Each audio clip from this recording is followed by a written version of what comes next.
Just a moment right Jagadish garu. Yes, ఒక్కసారి మీ party నుంచి విజయభాస్కర్ గారు కూడా స్టూడియోలో ఉన్నారు, ఒకసారి వారితో మాట్లాడదాం.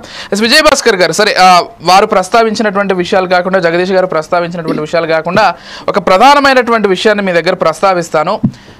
పథకాలకి సంబంధించి లేకపోతే సంక్షేమ పథకాలకి సంబంధించి ప్రధానంగా వైసీపీ ఇచ్చినంతగా కూటమి ప్రభుత్వం ఇవ్వట్లేదు. అలా అని హామీలు ఇవ్వలేదా అంటే హామీలు మాకంటే ఎక్కువగా ఇచ్చింది, కాకపోతే ఈరోజు హామీలు ఏమాత్రం నెరవేర్చడం లేదు.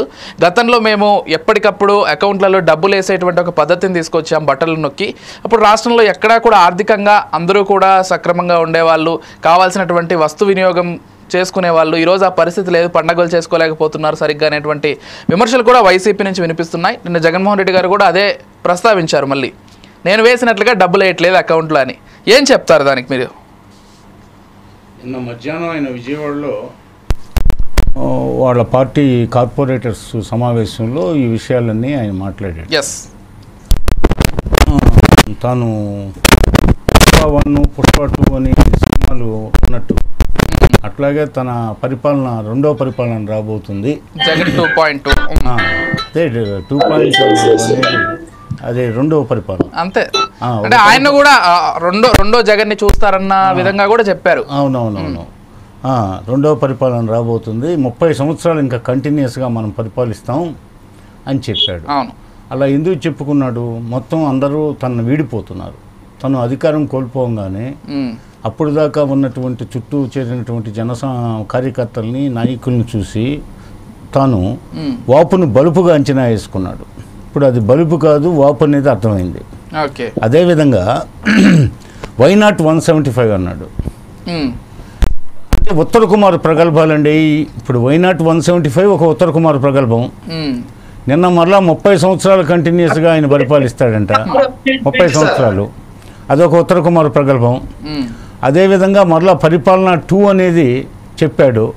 ఉత్తర కుమార్ ప్రగల్భాల్లో ఆయన ముందుంటాడు. అసలు అసూయాగ్రస్త మనస్తత్వం అయింది. మొదటి నుంచి చంద్రబాబు నాయుడు గారిని లక్ష్యంగా చేసుకొని, లేకపోతే పవన్ కళ్యాణ్ గారిని లక్ష్యంగా చేసుకొని ఓర్వలేని మనస్తత్వం. ఎప్పుడు వాళ్ళని వ్యక్తిగతంగా దూషించడం, అదేవిధంగా ఒక సైకోలాగా, ఒక సాడిస్ట్ లాగా పార్టీ క్యాడర్ అందరినీ బలవంత పెట్టి వాళ్ళందరి చేత స్టేట్మెంట్లు ఇప్పించడం, తాను ఒక్కడనే ఇక్కడ రామరాజ్యాన్ని స్థాపిస్తాను అన్నట్లుగా ఫీల్ అవుతుంటాడు అతనే. పోతే ఆయన ఏదో తన దగ్గర అతిమానుష శక్తులు ఉన్నట్టు అందరికీ దీవెనలు ఇస్తుంటాడు, స్పర్శిస్తుంటాడు, తలలు నిమురుతుంటాడు, కౌగులిచ్చుకుంటుంటాడు. ఆయన ఏమన్నా యేసు ప్రభువా ప్రజల్ని తాకితే వాళ్ళ రోగాలు నయం కావడానికి కాదు.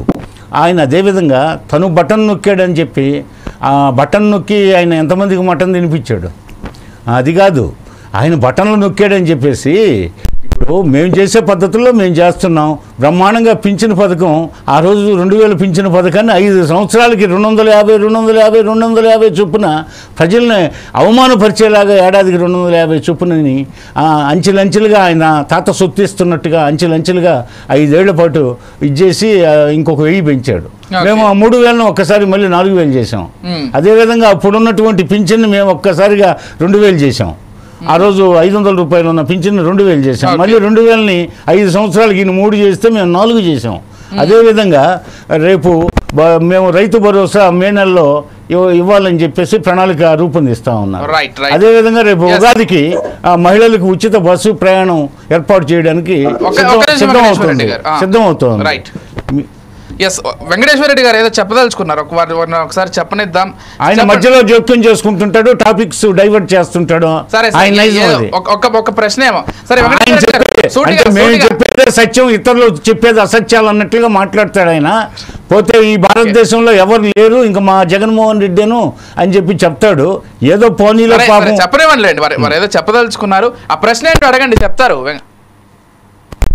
ఎవరు అబద్ధాలు చెప్తున్నారనే పాయింట్కి వస్తే, నిన్న రాజ్యసభ సాక్షిగా ఒక ప్రశ్నకి కూటమి ప్రభుత్వం రాజ్యసభ అబద్ధాలు చెప్పడంలో జగన్ మించిన వాళ్ళు ఎవరున్నారు బాబు? 5 ఏళ్లలో 9000 పైచిలకు కంపెనీలు రిజిస్టర్ అయ్యాయి చెప్పేసి అమరావతి రాజధాని చెప్పి వాగ్దానం చేసి అధికారంలోకి వచ్చిన జగన్మోహన్ రెడ్డి అబద్ధం కదా. ఇక వీళ్ళు చెప్పే మాటలు ఆ మాటలు జవాబు చెప్పు. అమరావతి రాజధాని చెప్పారా లేదా? అమరావతి రాజధాని అని చెప్పి నమ్మించి అనౌన్స్ చేసి పబ్లిసిటీ చేసి వచ్చి నిర్దాక్షిణ్యంగా 6 చంపేశారు. అమరావతి రాజధాని మేము విమర్శిస్తున్నామంటే ప్రశ్నిస్తున్నామంటే ఎందుకు ప్రశ్నించం? 6 చంపేసిన 6 డేట్ పెట్టి పిలిచి దేవుడిని చూపిస్తామని చెప్పేసి దేవుడి దగ్గరకు పంపించిన వాళ్ళని ఒళ్ళో కూర్చోమని ప్రశ్నించకుండా గోరుముద్ర పెడతామా? వెంకటేశ్వర స్వామి దగ్గర సంతకాలు పెట్టి మెగా డిఎస్సీ ఇస్తామని చెప్పేసి డిసెంబర్ లో మెగా డిఎస్సీ ఇస్తామని చెప్పేసి ఏమైంది? డిసెంబర్ లో మెగా డిఎస్సీ జూన్ లో ఇవ్వాల్సిన